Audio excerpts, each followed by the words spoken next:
Okay, guys. All right. Thanks, Dan, for letting me use his laptop. Sure.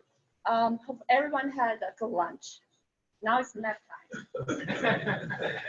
So my name is Amy Ren. I'm the information security architect. Today I'm going to talk about AWS security services. So first, I will introduce two newly launched AWS security services. IAM Access Analyzer and Amazon Detective. Then I will talk about how they work. Next, we will watch a demo for each service. Last, we will see a big picture of AWS security services. Okay, so what is IAM Access Analyzer? What does it do? So IAM Access Analyzer monitors resource-based policies for violation of security best practice. And then it delivers findings. So you can export the findings to a report for auditing purpose. What's the benefits of IAM Access Analyzer? First, so it can quickly analyze thousands of policies across your account. So you don't have to do it manually on each account. It can continuously monitor policies for changes.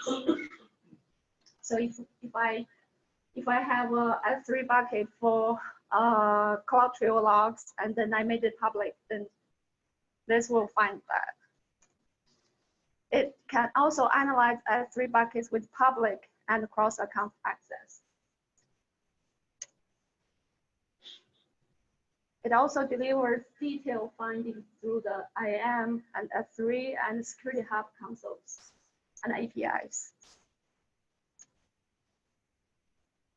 So the findings can be exported as a report for auditing purposes. So today, Analyzer, so you can only enable the IAM Access Analyzer at each AWS account level. But coming soon, so think about this. What about you have hundreds or thousands of AWS accounts? I mean, you want to go to each account and enable them, right? So it's coming soon. So you can put all the accounts into an organization, and then you can enable the analyzer at organizational level. Last but not least, it's free. Free is awesome, right? It's like the lunch we just had. Who said there's no free lunch? Okay, so we will watch a short demo of this IAM Access Analyzer. It's pretty straightforward.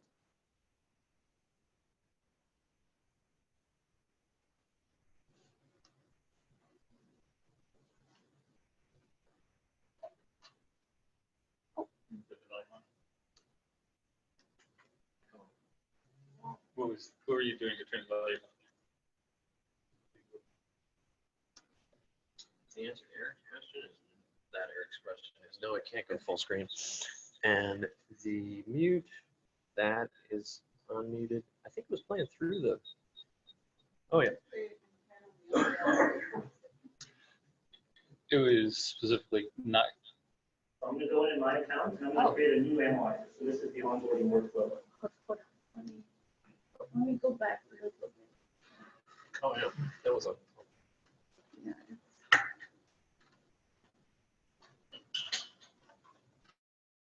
It's a tricky maneuver here. The mouse is only on the projector screen, not on the laptop. Oh, yes, the worst. Right. Okay, now it's the demo.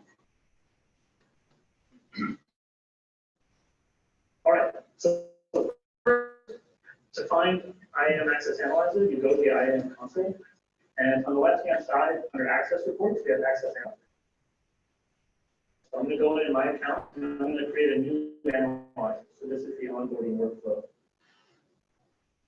Just one click to create analyzer. You can add tags if you want, but we're going to go right into it. When I click create, what it's going to do is it's going to assume a role in my account and start scanning my resource policies, looking for what's being shared and who's being shared with. And now that it's done, I have to define Each of these findings is a broad category of access that's allowed to one of my resources. So for example, let's look at my S3 buckets. Here you can see I have various S3 buckets named after my favorite Minnesota State Fair foods. And let's look specifically at the cheese curds bucket. So there's 3 findings for this bucket. And I can see 2 of these I recognize. So this source IP, I might say that's my on-prem data center. And I want them to have read and write access to the bucket. And this account number, that's my security audit rule. And I want them to be able to list the content. So for those 2 findings, I can mark them as intended by archiving them. But this last finding shows that this VPC has write permissions and tagging. That seems a little broad, so I can look deeper by clicking on the finding. And here I can see a list of all the actions that are allowed. It's a lot more than I intend, so I can go to the S3 console to fix it.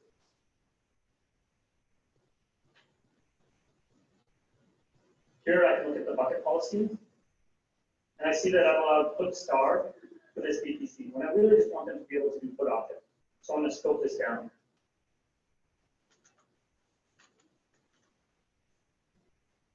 I'll save that, and as usual said, this is running constantly, so this will be updated in about 15 or 30 minutes.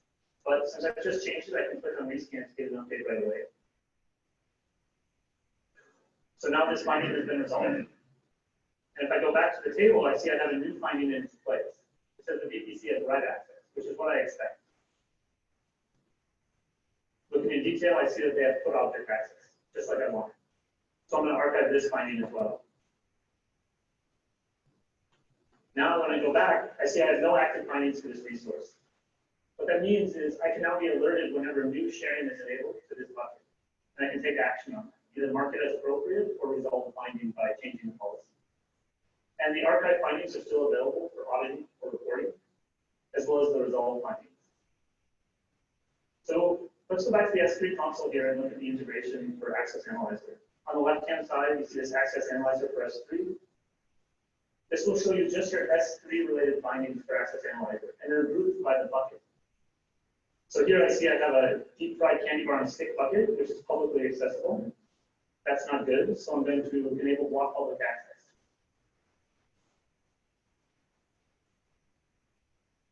When I do that, it updates the block public access settings, it reruns Access Analyzer, and that finding goes away. And here's where I can see my other buckets. So the cheese curd bucket has all the findings archived, while the bucket of cookies still has an active finding. So now I would continue and look at that finding and decide if it's intentional or not. So that's Access Analyzer. It's free. You should go turn it on today. And now let's go back to the slides and I'll show you how it works. Okay. So anybody has?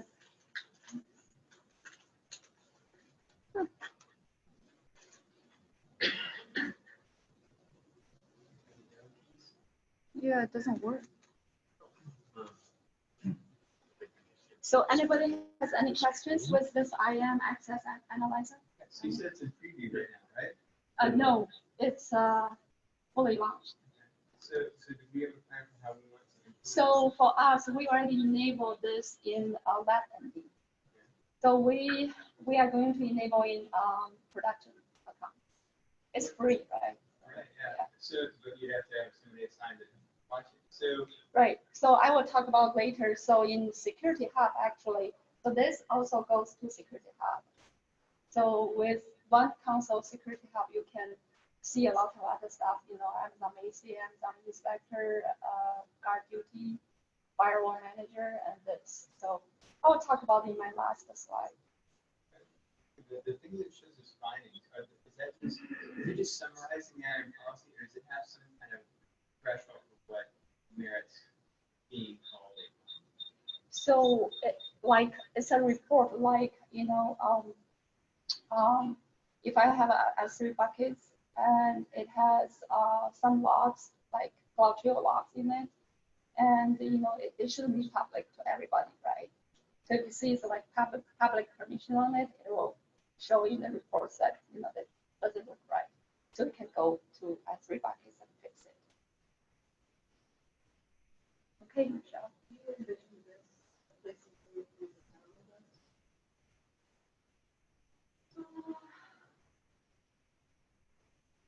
That's a good question, but probably not.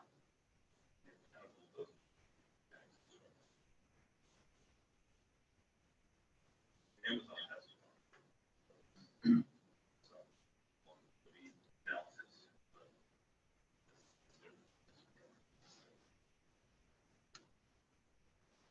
Okay, so let's move on to Amazon Detective.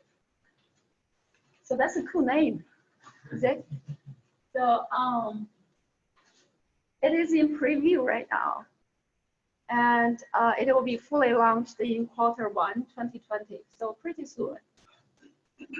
So what does Amazon Detective do? So Amazon Detective stores logs from VPC, CloudTrail, and also GuardDuty, combine them together into a unified view, and run a set of analytics to provide insights and display those logs in an intuitive way to security analysts.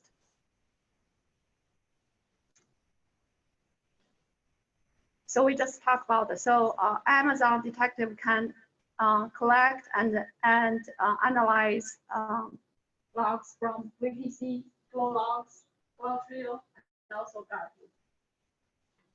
So we will watch a demo later. So keep in mind, because in the demo, they jump around CloudTrail, GuardDuty, and VPC. So it's kind of confusing, but keep in mind because Amazon Detective collects logs from all three sources.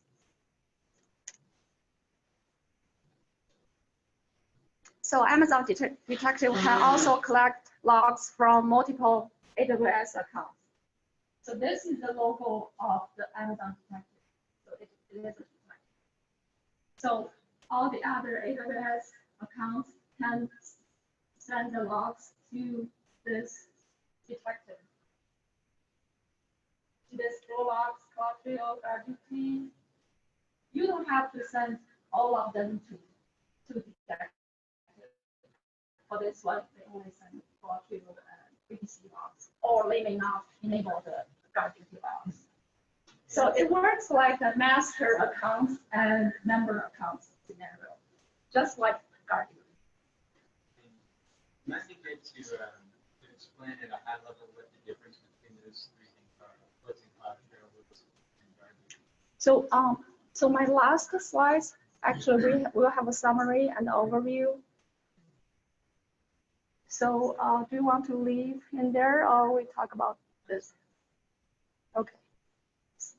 So I can explain very simple way. So VPC flow logs is like, it's logs about all the IP traffic. So from source, destination, what's the IP and what's the port number, it's all about IP traffic. So CloudTrail is like, it monitors like the AWS account, like the user account, who did what, when, something like that. GuardDuty, it monitors your AWS account if any misconfiguration or some attacks. So GuardDuty is a very, very useful tool. Currently, we already enable it, so we use this every day. So we got some others every day. So what's the use cases for Amazon Detective? So alert, triage, incident investigation. So I think this tool is very useful for incident response and also threat hunting. So what is threat hunting? So threat hunting is a security practice of proactively detecting the threats. So let's watch a demo of Amazon Detective. This is a very good demo and it's pretty deep dive demo. So just pay attention and remember we talked about the three sources logs.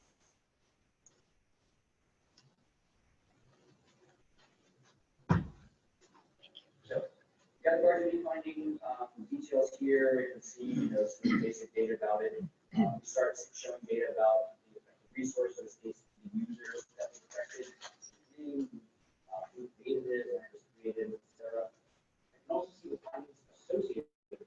So how we started out on the general findings,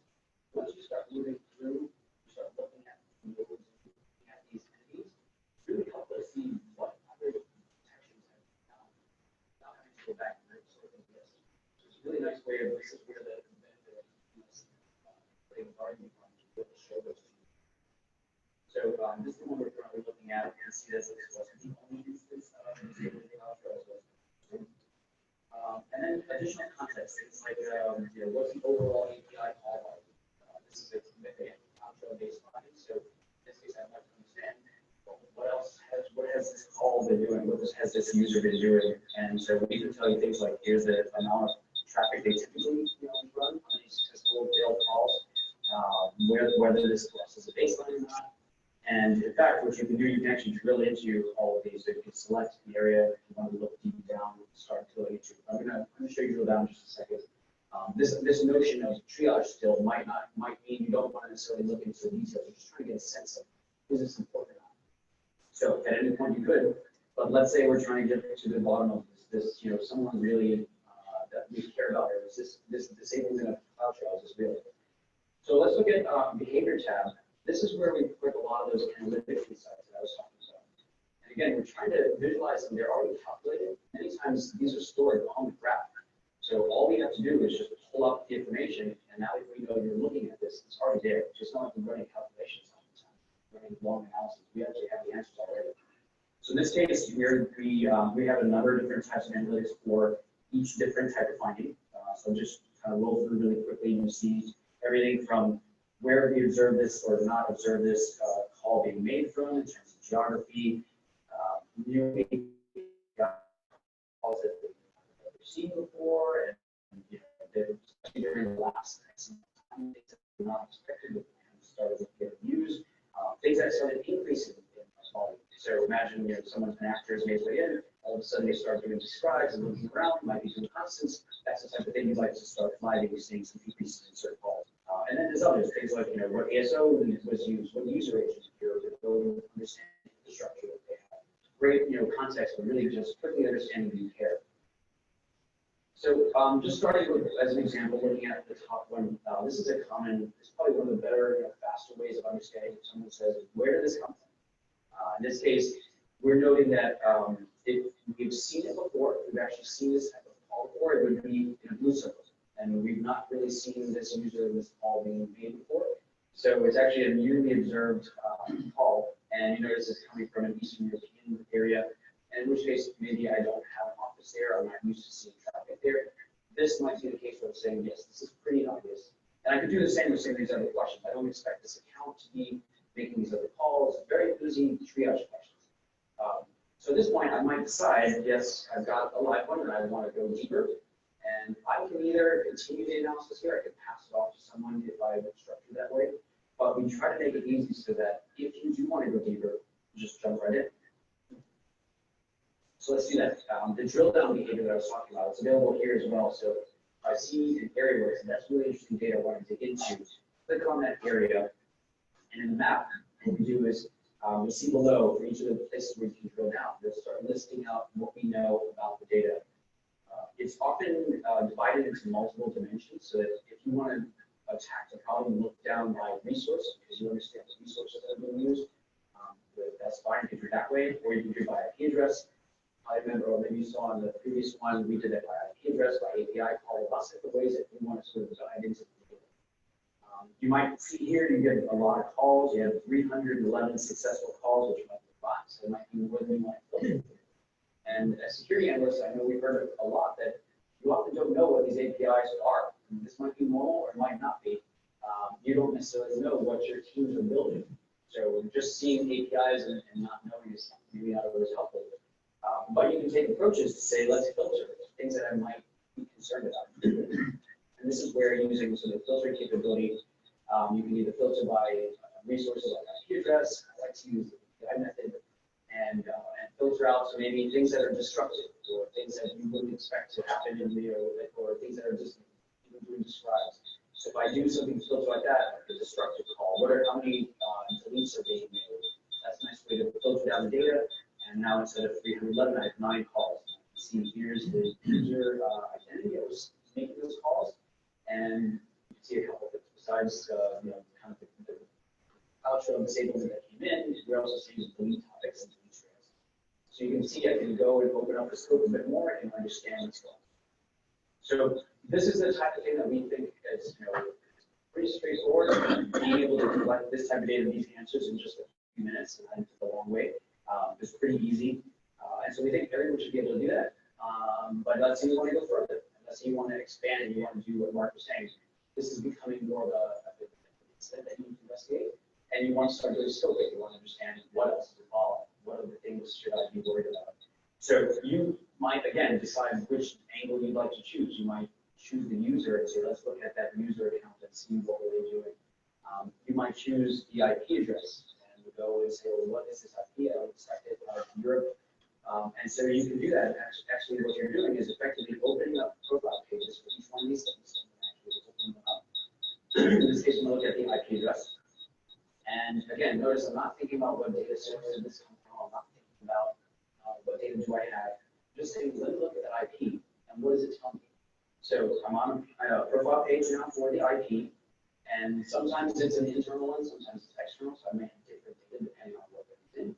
And we do very similar things. We'll tell you what we know about it, when we last observed it, where is it coming from, how many user agents is it using, the number of users and roles it's been interacting with, lots of great context to understand. Also, like the user case, I'm showing you findings that might be related. In this case, it is the CloudShare one, so we know that. And again, it's successful, behavior, how many calls have been made. So that's the sort of thing you would see. And notice in this case, we also have new behaviors as well as another tab that's really helpful for scoping. In this case, it's the interactions. So this, think of it as these are the edges on the node between this IP and my internal resources. When it comes to scoping, it's like we've already given you a head start and said, besides the affected resources from finding, which is a user, and an IP address, we now can see that there are also some other interactions. You see there's another couple of a role and another user, and in fact also some instances. And you noticed before we were talking about CloudTrail, now all of a sudden I now see there's instances. I can see that there's probably some other interactions going on. So this is a great place where I might go deep. I might take a look at each one of these. Here's look at one just to show you a bit about an instance profile. Instance profiles, when we look at instances, they're mostly focused around flow data. So you can see a lot of IP flow, traffic flow for them. So that's why you'll see different types of content here. This case will show you the overall flow into that instance. Again, doing things like here's the baselines, the spikes, here's my window of activity as you've seen before. I'll show you things like additional findings that are going on, connections over time, lots of great data that describe the flow. Just looking at as we flash through the findings here, that's pretty interesting. Sometimes you'll notice that the findings will help you pivot and expand out your scoping efforts. So in addition to seeing this is an instance and why is it communicating with this unexpected place, I see that there's a couple of findings here. Maybe I don't care so much about port being probed, but I do care about brute force attack. And so we notice how I can say, well, what does that look like? Pivot over to that particular finding page. And I do this mostly because I want to show you also another finding page that's flow-based. Because it's very natural. We're a CloudTrail on one particular area or user, all of a sudden now we're down into an instance, and I can talk about flow here and what's going on between it and our remote IP. So we can tell you, here's the infrastructure, here's the local IP addresses, the remote IP address, locations, data that we can tell you about. Even if you want to go deeper, you want to look at VPC flow itself. We'll tell you things like the volume to and from that remote host. You can actually see if you wanted to go look at ports, if you want to look at the common port activity, we'll show that. You notice in some cases, this was an SSH brute force attack, so it's probably not surprising that's the one that you'll see. You also will sometimes not see other traffic, and you say, well, where's the rest of traffic? I know it's there. We're using a linear scale in this particular visualization, but it's easy for you to go and say, well, I'd like to look at that to the log scale. And sometimes visualizations will, you'll mask, a large spike will mask the other, so we want to make sure you can actually see that. You notice that there's some of my other expected traffic. So if it does go over the baseline, you'll see it in the flames there. But it really allows me to kind of see the traffic that I might care about. Again, drill into it. I can select one of these and take a look at the SSH behavior during that time. That would be baseline for you as well. So you can see how it's getting deep. I don't want to keep going because I'm having too much fun. But hopefully you get a picture of that flow. So basically, I think it was this time view where we started. Simple guard duty, alert triage, sense pivoting over, answering a few questions. And before you know it, I'm able to look through and start understanding what else is related. And that, this resource interaction, this ability for us to help you generate your scoping task, if you will, is really important. Okay, so I mean, probably you can tell. So with this tool,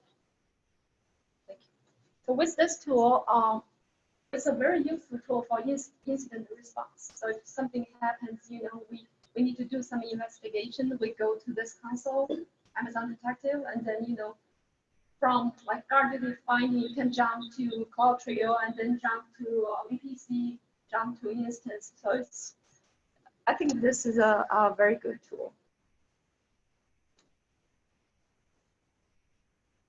Is there a complement to FireEye or totally separate?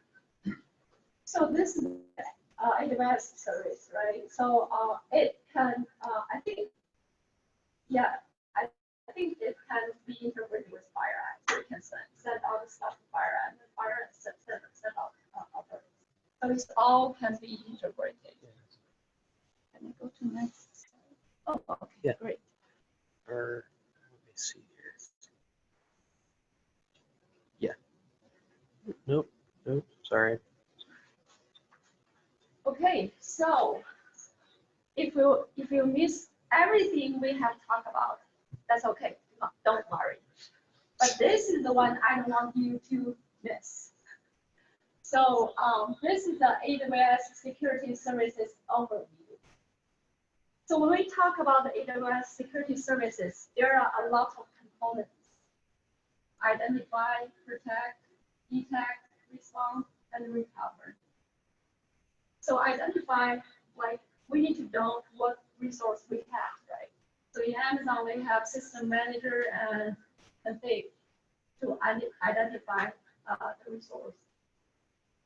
So AWS config is a thing, for AWS account configuration, and and then if something changed, it will send out alert to let you know.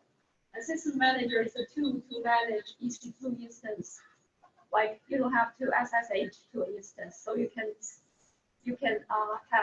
set up lead up EC2 instance and then run the same command, and then it will run on each of the instance of that lead.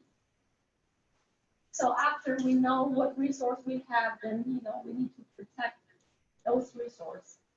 Like we need to keep an eye on of AWS resource we have. So those are the services AWS has to protect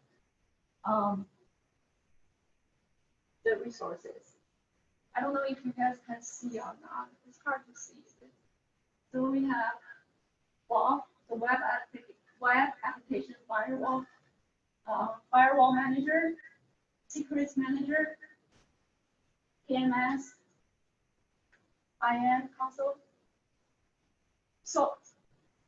So after protection, so after we put protection in place, what about if some bad things happen? We need to detect. So Amazon has a couple of services, a couple of tools to offer detection. So in here it says Amazon Inspector, Amazon AC, Amazon Guard Duty, and Amazon Security Hub. So the first service we talk about IAM, Access Analyzer, it should fit in here too. So it's also a detection tool. So the best thing about Security Hub, so Security Hub actually can collect all the logs from Inspector, Macy, Guard Duty, and also Firewall, and also IAM Access Analyzer to Security Hub. So we just need to go to Security Hub console and then check all things for those. So Amazon Inspector, Inspector is for like scanning EC2 instance for known vulnerabilities. And Amazon Macy is for like it can scan S3 buckets for sensitive information, like PII information, social security numbers. guard duty, we just talked about. So guard duty, it can monitor your accounts for attacks and also misconfiguration. So right now we enable Security Hub in OIT Lab and D. So I mean, you all can log in to check it out. So it's a very cool service. So after detection, if something happens, some bad things happen after detection, what do we do? So we need to respond, right? So either you can automate the response. So you can use Lambda function to automate the response, like, you know, I can shut down the service, or I can send alert to our team, things like that. Or if something's more complicated, we can do this investigation. So for investigation, we can use all kinds of logs, right? CloudTrail, APC logs, CloudWatch. So Amazon Detective, we just talked about, it's in here. So it's an investigation tool. So with Amazon Detective, it collects VPC, raw logs, collects CloudTrail logs, and also collects the guard duty logs together. So we just go to one console and then check it out, and then, you know, and fix them, and then after response, then recover the service.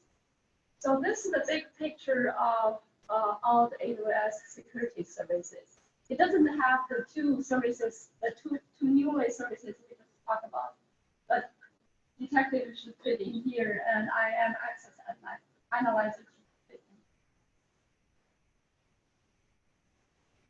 So any other questions with this? Okay. So with Amazon Detective analyzing flow logs, Mm-hmm. as far as I remember flow logs, there's no content package. No. It's Right. just like source destination address, port, whether information session state kind of things. Right. How would it assess it as a brute force attack? Other than just seeing a lot of SSH opens and closes? So just now when you see the demo, right? They had SSH brute force attack, and you can see from the bar. So the SSH is like exceeding the normal range. Like before today, there's like this, and then suddenly it's like this. Right. And So then, that potentially means that tool could bring a lot of false positives if we have like annual processing of something. And SSH maybe is the best example, but all of a sudden, the number of connections is normally, let's say, 2,000 per hour, it goes to 20,000 per hour. Detective might go, oh, this looks like this could be someone doing an analysis service attack, or something like that, when in fact it's just the time of year we have. right. So any tool can bring a lot of false positive. Like today, we use guard duty every day, right? So I think guard duty has a lot of false positive. That's why, you know, some of you get email from us. Oh, is that you? You know, why you do this? I don't know what you're talking about. Yeah. You know exactly what I'm talking about. Several times. So it's, yeah, it needs tuning, I think. So, Yeah. I mean, kind of what you said, he was saying, you have to look at it and say, I was more behind the scenes because they're Amazon, they can see beyond just the full logs of the data, or is it more just kind of machine learning, where it's like, this is the pattern I expected to see, now I don't see it, so now I think it's going to be. it is machine learning. Hi, James. So Verdi takes into account a lot more information than your own account, right? So it takes machine learning to get every database account, applies that logic to your information. That's how the findings will move, right? Mm-hmm. Well, we get a guard view surface, and then, you know, we're opening EC2 instances, scrolling to the template. So we're, you set and have them look back. Create a narrative that hopefully will reduce the time we spend digging our guard view. So if they start seeing